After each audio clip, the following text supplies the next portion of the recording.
Nasaan si Kulot? Hi, Kulot! Ito na. Morning, Kulot. Magkano binayaran mo?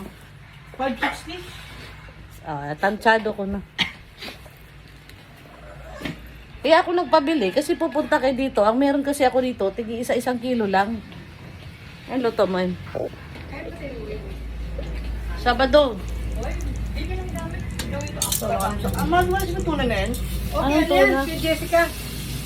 Si Jessica. I-ano Wala niya? ko na print screen. Wala ko na print screen. Diyan na lang. Marami naman dyan sa ano. Huwag mo masyadong ano yun. Ito lang, piraso lang ko. Yun, alam ko, yun ang natira din eh. Prato, dali. Pabibili pa sana kita itlog, pero alam ko, di mo na kayang dalhin eh. Wala, mababasa itlog. Naabdaan naman kay puti.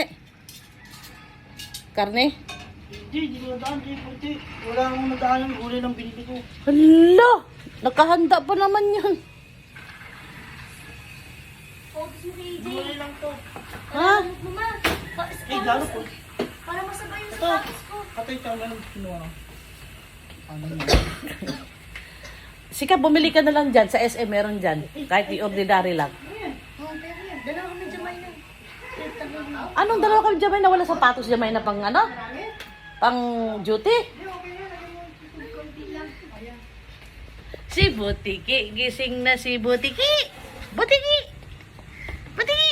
Ayan guys, si Butiki nakakapit na. Tingnan nyo paano kumapit Kapit na kapit. Ano ba ba? Alis ka ba ngayon? Minakad ka?